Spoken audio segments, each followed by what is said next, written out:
A pollution-based tax system, principally CO2. We're causing it mainly, vast majority of it. The consequences are bad and will be catastrophic unless we act. Because that is exactly what happened last week when the founder of the Weather Channel wrote an article that began, and I quote, "It is the greatest scam in history. I'm amazed, appalled, and highly offended by it. Global warming. It is a scam." When people say we don't believe in global warming, I say, no, I believe in global warming. I don't believe that human CO2 is causing that warming. Few things annoy me more than to hear people talking about carbon dioxide as being a pollutant. You're made of carbon dioxide. I'm made of carbon dioxide. Carbon dioxide is how living things grow. The sun is driving climate change. CO2 is irrelevant.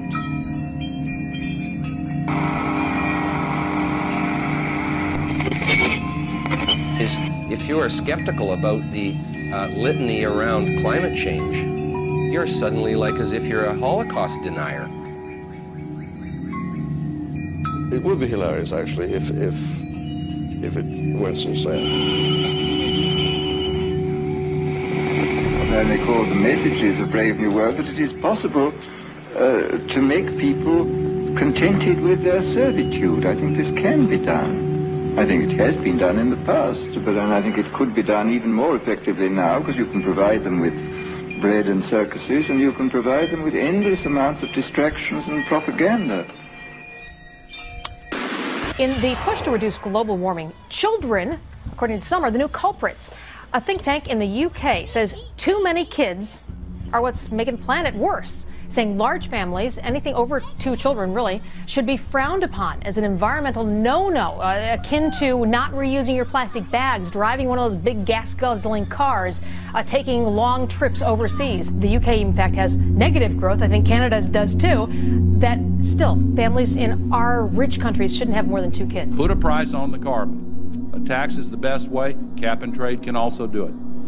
If there were a carbon-based tax, would there be a need for an economy-wide cap and trade system? They are not either or. We can do both. I am in favor of both.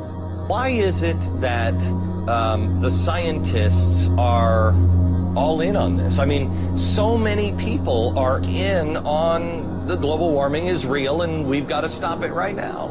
Glenn, you got to make a living, first of all. So you spent 10 years becoming a PhD in meteorology. You got a research job, and you decide you're going to research the effect of human activity on global climate. And if you were to put out a research report that said not much and it doesn't seem too bad, you probably wasted all your 10 years. John, what was the turning point for you? Let me make one thing perfectly clear. If we're telling the third world that they can only have wind and solar power, what we are really telling them is you cannot have electricity. Let me finish my point, or I'm not going to be on your show. It's not true, and the fact is that we have to get down to the basic science. All right. CO2 forcing is a hoax. All right. Thank you, John Coleman. Thank you, Chris Miller, and thank you for joining us both. Felicia. One clear thing that emerges from the whole environmental debate is the point that there's somebody keen to kill the African dream, and the African dream is to develop. The environmental movement has evolved into the strongest force there is for preventing development in the developing countries. We are being told, don't touch your resource, don't touch your oil, don't touch your coal. That is suicide. I think it's legitimate for me to call them anti-human. Like, okay, you don't have to think humans are better than whales or better than owls or whatever if you don't want to, right? But surely it is not a good idea to think of humans as sort of being scum. You know, that it's okay to have hundreds of millions of them go blind or die or whatever. I just can't relate to that.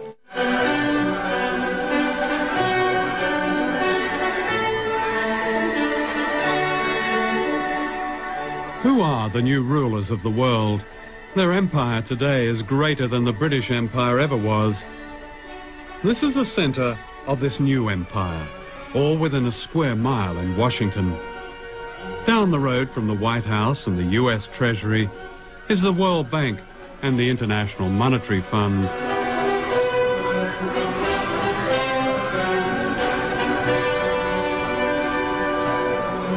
These two bodies are the agents of the richest countries on Earth, especially the United States. The World Bank and the IMF were set up near the end of World War II to rebuild the economies of Europe. Later they began offering loans to poor countries, but only if they privatized their economies and allowed Western corporations free access to their raw materials and markets. Debt has really been used as an instrument in order for the IMF and the World Bank to get their policies implemented in many developing countries. And we're into a situation now where the poorest countries are in a cycle, a vicious cycle of poverty. They can't get out. And the kind of debt cancellation that's been given still will not allow them to get out of this poverty trap. It's not a question of debt forgiveness, because actually many of the debts were incurred under pressure from the international institutions or were given in collusion with governments which weren't acting in the interests of their people. Let me ask you, do you know the difference between Tanzania and Goldman Sachs? Tanzania is a country that has a gross national product of $2.2 billion and shares it between 25 million people. Goldman Sachs is an investment firm which has annual profits of $2.2 billion and shares them among 161 partners. That's the world we're living in now.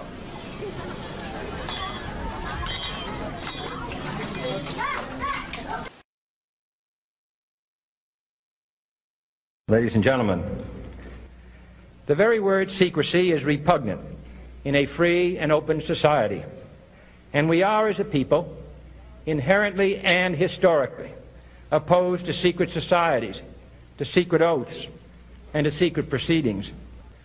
For we are opposed around the world by a monolithic and ruthless conspiracy that relies primarily on covert means for expanding its sphere of influence, on infiltration instead of invasion, on subversion instead of elections, on intimidation instead of free choice. It is a system which has conscripted vast human and material resources into the building of a tightly knit, highly efficient machine that combines military, diplomatic, intelligence, economic, scientific, and political operations. Its preparations are concealed, not published. Its mistakes are buried, not headlined. Its dissenters are silenced, not praised. No expenditure is questioned, no secret is revealed. That is why the Athenian lawmaker Solon decreed it a crime for any citizen to shrink from controversy. I am asking your help in the tremendous task of informing and alerting the American people, confident that with your help, man will be what he was born to be, free and independent.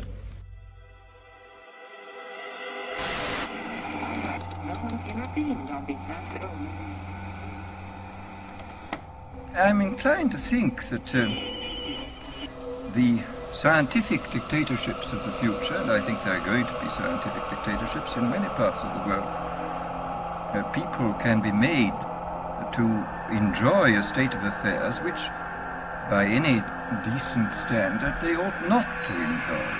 And these methods, I think, are a real refinement on the older methods of terror, because they combine methods of terror with methods of acceptance.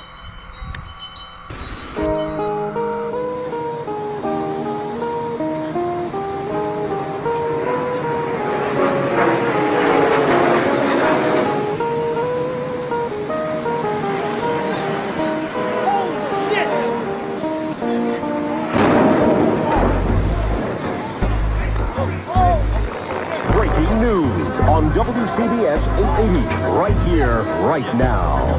I believe that we can get in touch with him. We have a witness who saw what happened at the World Trade Center. This apparently was a commuter plane that smashed into it with such force that the windows of the Pick-a-Bagel smashed with a big bang. Everybody was very frightened. Did you manage to see what kind of plane it was? Mic check, newscopter, 1, 2, 3. Mic check from the newscopter. Yeah, I can hear that.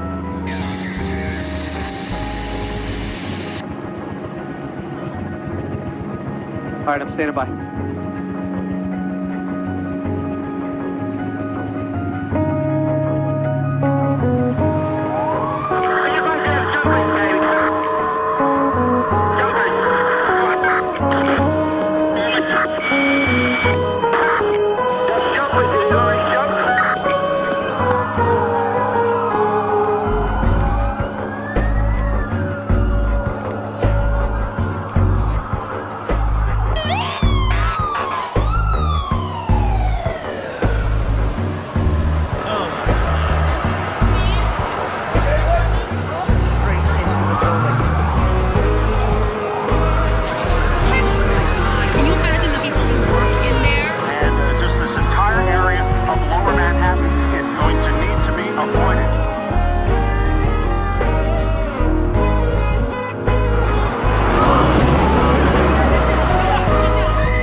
Some kind of secondary follow-up explosion. This morning just collapsing on itself. We have no idea what caused this. Almost looks like one of those planned implosions. As if a demolition team set off. When you see the old demolitions of these old buildings, it folded down on itself and it is not there anymore. If you wish to bring anybody who's ever watched a building being demolished on purpose knows that if you're going to do this, you have to get at the under infrastructure of a building and bring it down. The lobby looked like the plane hit the lobby. My personal opinion is we should go to Bin Laden, all those Arab countries, and just blow them up, kill them. That's it, honestly. Kill them. These animals, they don't deserve to live on this earth. They should eliminate them. And we should pulverize them, the mothers. And we should retaliate it right away. That's it. And this, I wish that it'd be done today, like they did to us. That's all I can say.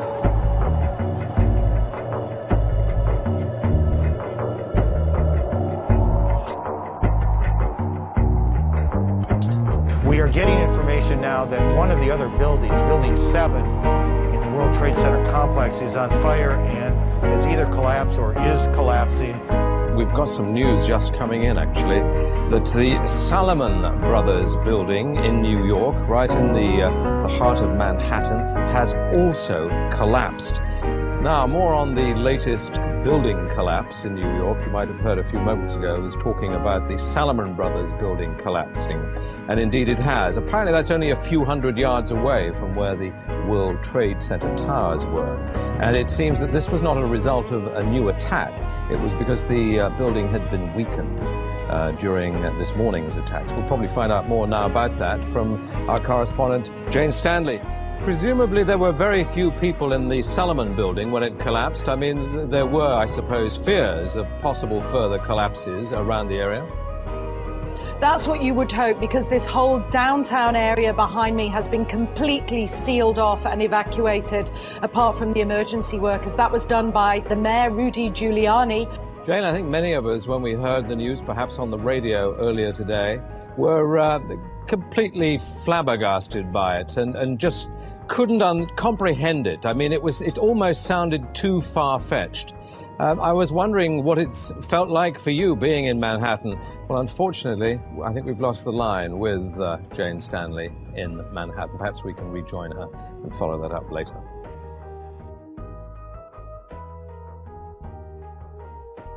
Governor King, may I ask another question, please?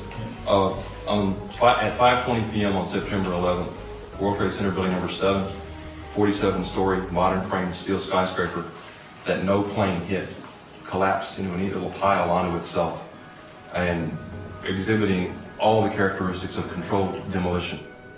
FEMA, in their investigation, didn't say that. They said that fire must have knocked it down, but they couldn't figure out how. Video evidence shows what appears to be explosive squids going up the side of the building from south to north, or from bottom to top as the building collapsed. There was molten metal found in the basement of that building at temperatures that exceeded anything normal fire could cause. With all the confusion about what happened to Building 7, why is there not a word about the collapse of that building in the 911 Commission report? We didn't see any evidence of the kind of thing you're talking about. We thought that was part of the tragedy of 9/11. The building collapsed later on. There was not a lot of loss of life in that building. It was not part of our report. Not part of the report. Thank you. So for the 9/11 Commission to totally ignore that, I think is unconscionable and shows that they did not do a thorough job. Did Building 7 collapse because of damage from the falling North Tower?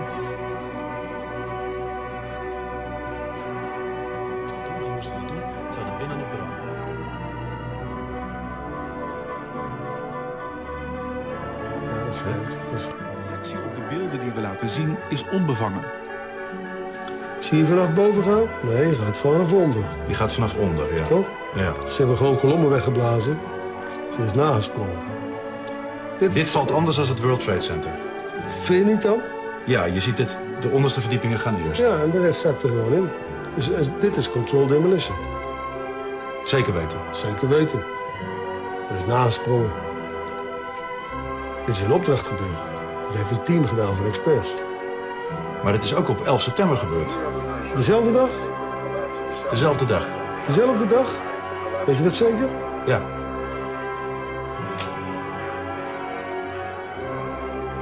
Was het zeker weten de 11e? Totaal helemaal zo. 7 uur nadat de World Trade Center naar beneden viel. Ja? Hebben ze hard gewerkt. Tonight we are a country awakened to danger and called to defend freedom. Who attacked our country?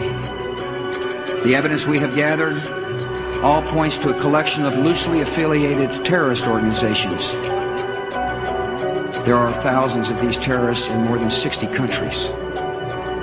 Thousands of dangerous killers, schooled in the methods of murder, now spread throughout the world like ticking time bombs, set to go off without warning.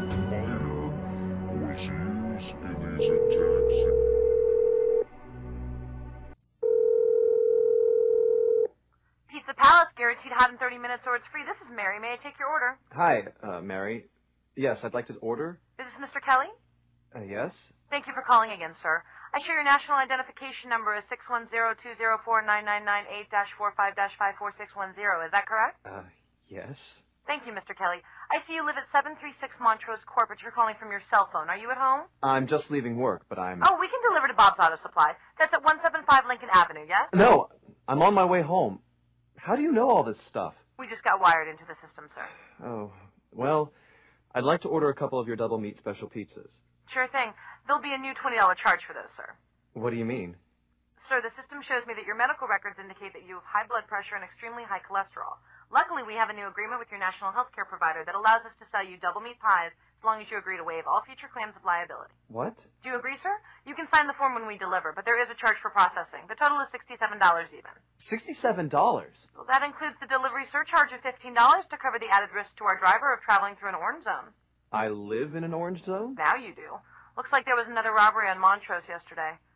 You could save $48 if you ordered our special Sprout Submarine Combo and picked it up yourself.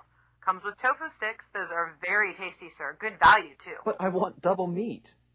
Well, I'm sure you can afford the $67 then. You just bought those tickets to Hawaii. They weren't cheap, eh? Oh, but I see you checked out the budget beach bum at the library last week. Up to you, sir. All right. I'll get the Sprout subs. Good choice, sir. Gotta watch that waist if you're hitting the beach, eh? 42 inches. Wow. Man, I'd say tofu and sprouts is like required. That's how much? Just between you and me, there's a $3 off coupon in this month's Total Men's Fitness magazine. Your wife Betty subscribes to that, right? Anyhow, clip that and it's $19.99 even. Whoa, looks like you maxed out on all your credit cards. Bring cash, okay?